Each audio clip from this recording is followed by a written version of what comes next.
It's been a year since we in the Senate confirmed Merrick Garland to be Attorney General. During his confirmation hearing, I outlined what a successful Department of Justice looks like and what I expected of him as our new Attorney General. I gave him the answers to the test. By this rubric, he has failed. For instance, I urged him to build off the successes from the previous Justice Department to reduce crime, maintain the rule of law, and protect our civil liberties. But violent crime continues to rise, the rule of law is undermined, and our civil liberties are endangered. Instead of condemning all violent crime, Attorney General Garland's Justice Department targets lawful gun owners and blames those gun owners on the rising murder rates, carjackings, and attacks against law enforcement. But the explosion of crime in blue cities is actually tied to depolicing measures, hiring progressive prosecutors, and enacting disastrous bail reform policies. Lawful gun owners are not to blame for this rise in crime. And in the midst of a crime spike, a number of Biden appointees and judicial nominees, strongly backed by the Attorney General Garland, have supported radical ideas in the past like defunding the police, or at least reducing funding for police. And some have even advocated not prosecuting certain crimes. So, how do you expect to effectively fight crime with a lineup that I just gave you? Instead of tackling the opioid crisis, the Garland Justice Department wants to make it easier for fentanyl traffickers to spread their poison. Fentanyl analogs are responsible for most overdose deaths and are lethal in very tiny amounts, as we all know. But the Garland and Biden administration support eliminating mandatory minimum for these fentanyl analog dealers. Really? In addition, Garland has wielded his power to undermine the rule of law and cave to political pressures. The Attorney General has summarily reversed a number of decisions issued by Attorneys General Sessions and Barr that helped enhance the integrity of our asylum system. This Attorney General has also issued memos, interpretations, and filings to the Supreme Court that contrast with previous Department of Justice positions. Let me give you an example. His Department of Justice reinterpreted the law to make sure that inmates released to home confinement under COVID relief stay there. His Solicitor General also switched positions on a cocaine sentencing case that was before the Supreme Court. Now, it happens that both of these policy outcomes align with my positions. I agree with those outcomes, but his way of getting there is political. Rule of law must be consistent and not political. So, Garland's flip-flopping also jeopardizes our nation's security. Instead of protecting the American people from the Chinese Communist Party's espionage, he disbanded the previous administration's successful China initiatives. This program prioritized investigations of national security from China, which is still a very serious threat, given that the FBI opens a new Chinese espionage case every 12 hours.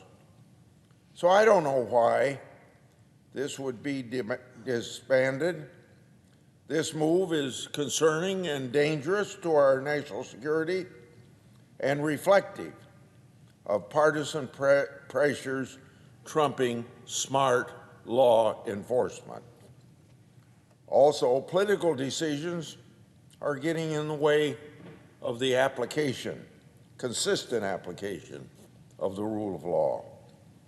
For example, Attorney General Garland's Department of Justice is politically selective about which cases to pursue and which cases to dismiss, despite the 100-night siege against the Portland courthouse in 2020 and 96 people being charged as violent rioters.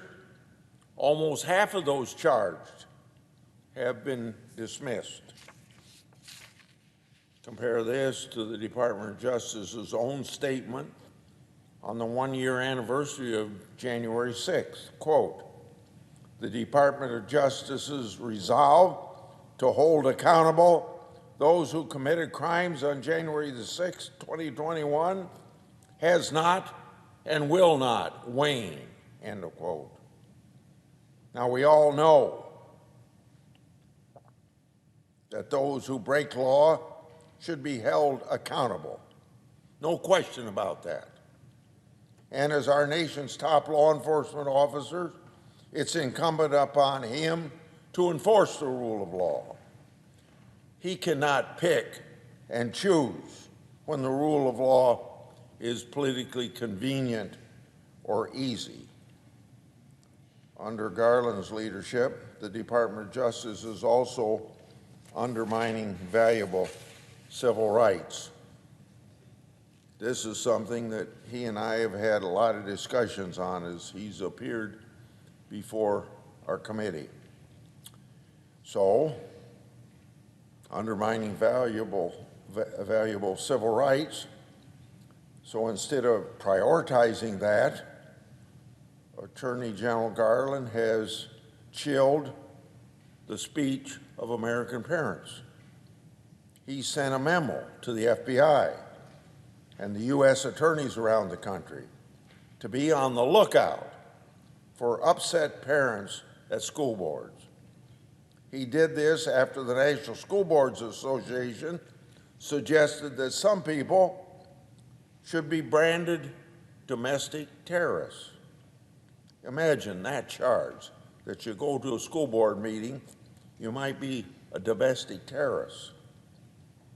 What's even worse, there seems to be some evidence that the Secretary of Education may have asked the National School Board Association to write that awful letter, which the association later had to apologize for. Garland says his memo was just about violence and threats of violence, but sure enough, whistleblower reports show that the FBI's counterterrorism division was looking way beyond only violence and threats. Parents' ability to voice their concerns, especially now, is a precious right, and the Department of Justice's actions cannot chill such vital speech constitutionally protected by the First Amendment. Also, instead of being responsive, the Attorney General has been evasive. Last year, I sent approximately 50 letters to the department. That's 1/3 of all letters that they received from members of the United States Senate. The Attorney General wanted me to know that I sent 1/3 of all the letters he got from the other 99 senators. So when the Attorney General told me that, I don't think he meant it as a compliment. I've received some letters in response. However, when I'm told that they've responded to me, simple or lots of words on a piece of paper don't in and of themselves make a letter responsive. Furthermore, the department has failed to provide responsive records, with the exception of 1 or 2 small productions. By the way of example, I received a 30-page production of records from the department. It included improper FOIA redactions and failed to include the necessary spreadsheets. Accordingly, that production is a failed production because FOIA does not apply to documents going to the Congress of the United States. So you shouldn't have that redaction. Also, I've repeatedly asked if Nicholas McQuaid is recused from the Hunter Biden criminal investigation. And that's an important thing because he seemed to work in the law firm that was representing Hunter Biden. And it ought to be a simple question to answer, but Attorney General Garland refuses to tell me whether McQuaid has recused from those cases. At the Judiciary Committee's October 27th, 2021 Justice Department oversight hearing, I said to Attorney General Garland, quote, "When I placed holds on your nominees for the department's failure to comply with Republican oversight requests, I said either you run the department or the department runs you. Right now, it looks like the Justice Department is running you." End of my quote of October 27th last year. So that statement still holds true. Instead of protecting the American people, the Attorney General is sacrificing our nation's top law enforcement agency to politics during a violent crime spike. Instead of being stewards of our nation's laws, the Attorney General's leading the charge upending the rule of law. And instead of fighting for civil rights, he's chipping away at those civil rights. Attorney General Garland, there is still time to change. You have 3 years left in this administration. I urge you to change course.